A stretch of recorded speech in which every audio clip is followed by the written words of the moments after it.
సరే ఇందిర గారు, మీరు విన్నారు, ఎవరు ఎక్స్పెక్ట్ చేయాలి. ఇప్పుడు దత్తాత్రేయ గారు కూడా అంటున్నారు, అసలు ఇన్సిడెంట్ జరిగినప్పుడు స్పందించాల, రైటో రాంగో, యూనివర్సిటీకి ఆ భూములు ఇవ్వాలంటే అదొక లెక్క, వాళ్ళు అడుగుతున్నారు.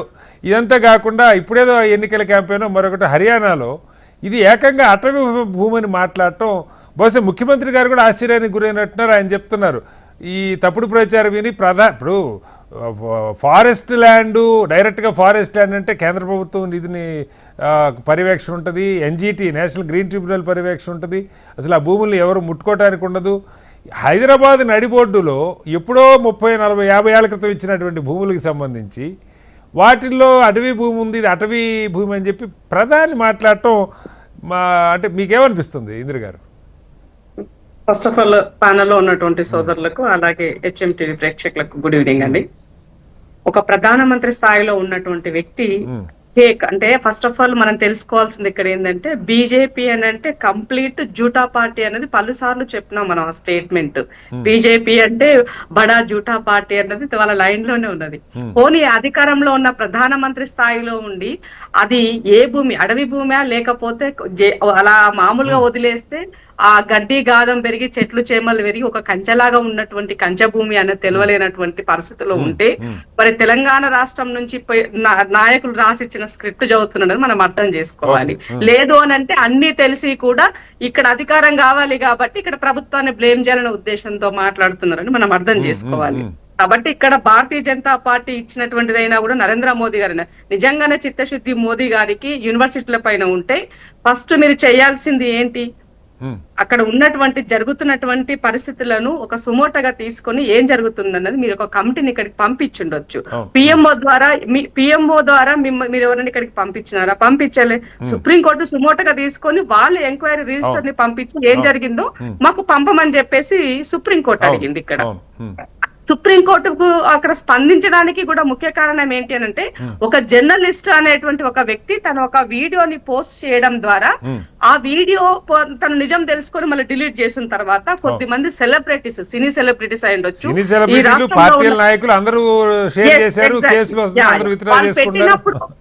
పెట్టినప్పుడు సుప్రీంకోర్టు దాన్ని సుమోటగా తీసుకునేది, విద్యార్థుల దృష్ట్యా ఆలోచించి తీసుకుందని మనం అనుకుందాం కాసేపు.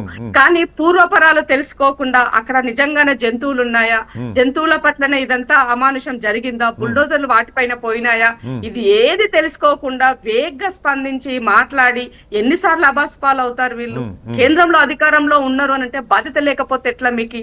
ఇవాళ పక్కన మహారాష్ట్ర ఉందండి, మహారాష్ట్రలో ఒక రోడ్డు వర్క్ కోసము ఇవాళ మీరు ఏమంటారు రోడ్డు రవాణా శాఖ దానికి సంబంధించి సెంట్రల్ కేంద్ర పరిధిలో జరిగేటువంటి రోడ్డుకి ఇవాళ లక్షల మొక్కలను ఇవాళ మీరు నరుకుతున్నారు అక్కడ. మరి దాని గురించి మీరు చెప్పాలి కదా.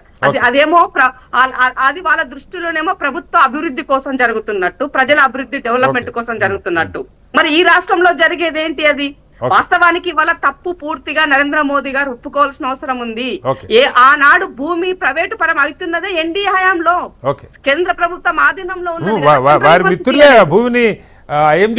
చంద్రబాబు నాయుడు గారు ఎన్డీఏ ప్రభుత్వ హయాంలో భాగస్వామిగా ఆనాడు ఉన్నాడు, ఈనాడు కూడా ఉన్నాడు అతని. మరి ఆనాడు ఎందుకు స్పందించలేదు? ఇంకో విషయం ఏంది అని అంటే 2022లో ఇదే సెంట్రల్ యూనివర్సిటీలో ఇప్పుడు మాట్లాడుతున్న 400 ఎకరాల్లో వాళ్ళు బిల్డింగ్ కట్టినప్పుడు ఆ బిల్డింగ్ కి ఏం పర్మిషన్లు తీసుకున్నారు? మీరు పర్యావరణ అనుమతులు తీసుకున్నారా? ప్రభుత్వ పరంగా తీసుకోవాల్సిన అనుమతులు తీసుకున్నారా? ఏం చేస్తున్నారు? ఏం చేయలేదు. సెంట్రల్ గవర్నమెంట్ నుంచి ఎలాంటి అధికారాలు మీరు పర్మిషన్లు తీసుకోలే. ఇవాళ ఈ రాష్ట్రంలో ఉన్న బీఆర్ఎస్ 10 సంవత్సరంలో అధికారంలో ఉండి ఇవాళ ప్రభుత్వ సొమ్ము ప్రైవేటు పరం దారాదత్తం అవుతుంటే ఇవాళ తిరిగి ప్రజల సొమ్ముగా దాన్ని తీసుకుంటే ఎందుకు ఇంత అక్కసగా మాట్లాడుతున్నారు? సో ఇవాళ ఈ విషయాలన్నిటి పట్ల కేసీఆర్ గారికి అవగాహన లేదా? 100% అవగాహన ఉంది ఆయనకి.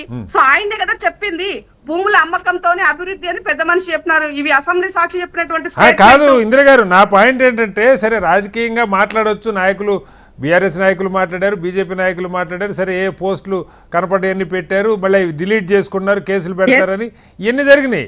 ఏకంగా ప్రధాని వీళ్ళందరికన్నా భిన్నమైనటువంటి అటవీ భూమి మేము చేయాల్సింది ఏంటి అంటే ఇప్పుడు మేము చేయాల్సింది ఏంటంటే సత్వరమే ఆ. ప్రధానమంత్రి గారు చేసినటువంటి అబద్ధపు ప్రచార వ్యాఖ్యల పైన ఇమీడియట్ గా న్యాయస్థానాన్ని ఆశ్రయించాలి. Okay, okay. ఎందుకనంటే ఒక స్థాయిలో ఉండి ఇలాంటి అబద్ధపు మాటలు చెప్పి ప్రజల్ని భయభ్రాంతులకు గురి చేసి ఇవాళ మీరు చేసేటువంటి సాధించింది ఏంది దేశంలోని అడుగుతున్నాం మేము. ఓకే. ఇవాళ ఇవే బుల్డోజర్లతోటి పక్కన యూపీలో ఇండ్లు కూలగొడితే మన సుప్రీంకోర్టు స్పందించి ఏం చెప్పింది? అవును. ప్రతి ఇంటికి 10 లక్షలు ఏమని చెప్పి ఇచ్చింది. అవును, అవును. ప్రతి కూలగొట్టిన ప్రతి ఇంటికి 10 లక్షలు ఇవ్వమని అడిగింది. ఓకే. మరి ఆ బుల్డోజర్లకి ఆ సంస్కృతి తెచ్చిందే మీరు కదా. అవును. ఆ బుల్డోజర్లకి కేర్ ఆఫ్ అడ్రస్ గా బ్రాండ్ అంబాసిడర్ గా నిలబడ్డదే బీజేపీ. ఓకే. ఇవాళ దాని గురించి మాట్లాడితే ఎట్లా?